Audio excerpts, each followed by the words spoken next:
আমরা তো তাকে ফিরিয়ে আনার জন্য এক্সট্রাডিশন চুক্তি অনুসারে ইন্টারিম গভর্নমেন্টের সময়পত্র দেওয়া হয়েছে ভারত সরকারের কাছে। এরপর আমরা তাগাদাও দিয়েছি।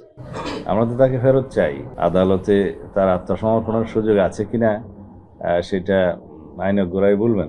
তবে সাজাপ্রাপ্ত আসামি হিসাবে দেশে ফিরলে তাকে গ্রেফতার করা হবে এবং রায় কার্যকরের ব্যবস্থা নেওয়া হবে। তাকে প্রত্যাবর্তনের যে ঘোষণা ওখান থেকে মাঝে মাঝে দিচ্ছে, তো সেটা তো কিভাবে দিচ্ছে জানি না।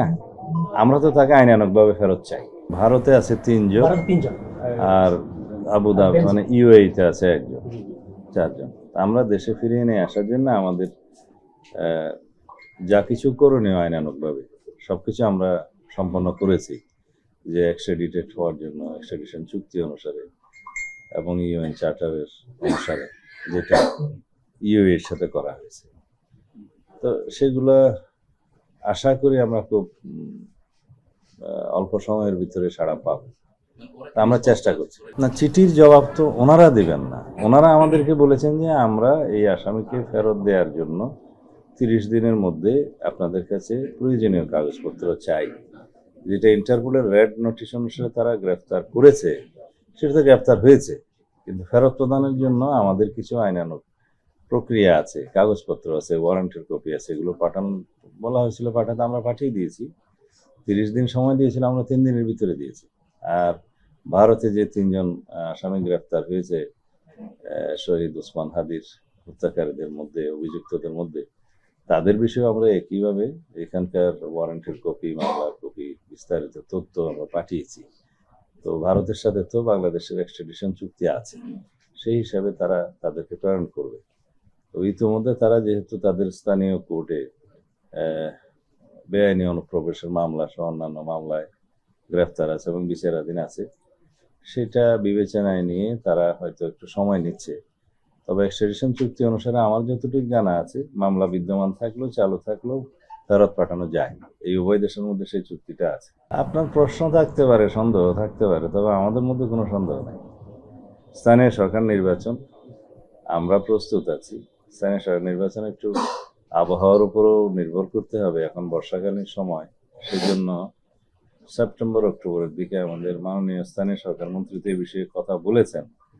তখনই ইউনিয়ন পরিষদের নির্বাচনটা দেওয়ার কথা বলেছেন। এই প্রস্তুতি চলছে। এইটার সাথে অন্য কোনো কিছুর সম্পর্ক আছে বলে আমি মনে করি না। আর যারা এই যে শেখ হাসিনার কথা বললেন, তো সে দেশে ফিরে আসতে চায়।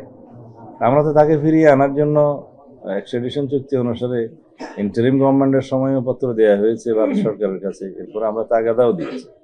আমরা তো তাকে ফেরত চাই এবং বিচারের মুখোমুখি হোক। ইতিমধ্যে যেহেতু তিনি সাজাপ্রাপ্ত হয়েছেন, আদালতে তার আত্মসমর্পণের সুযোগ আছে কিনা সেটা আইনজ্ঞরাই বলবেন। তবে সাজাপ্রাপ্ত আসামি হিসাবে দেশে ফিরলে তাকে গ্রেফতার করা হবে এবং রায় কার্যকরের ব্যবস্থা নেওয়া হবে। যদি আপিল করার কোনো সুযোগ থাকে, সেটা আইন আদালত বুঝবে, তখন আপিলের সুযোগ থাকলে আপিল হবে। আমাদের কাছে প্রত্যাবর্তনের যে ঘোষণা ওখান থেকে মাঝে মাঝে দিচ্ছে, তো সেটা তো কিভাবে দিচ্ছে জানি না। আমরা তো তাকে আইনানুগভাবে ফেরত চাই। সেটা ভারত সরকারের বিষয়।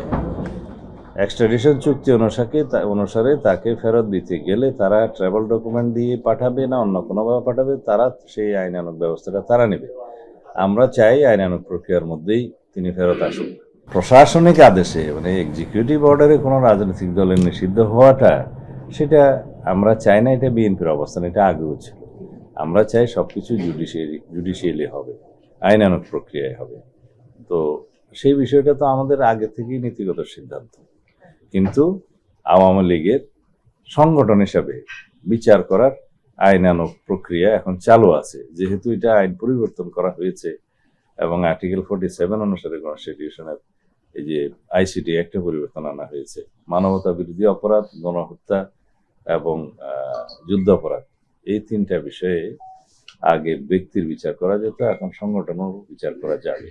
যেহেতু আমরা মনে করি, দেশবাসী মনে করে আওয়ামী লীগ দল হিসাবে এই গণহত্যার জন্য দায়ী, মানবতা বিরোধী অপরাধের জন্য দায়ী, সুতরাং তাদের বিরুদ্ধে তদন্ত পরিচালিত হচ্ছে এবং তদন্ত শেষে অভিযোগ দায়ের হলে আইসিটি কোর্টে সেটার বিচার শুরু হবে।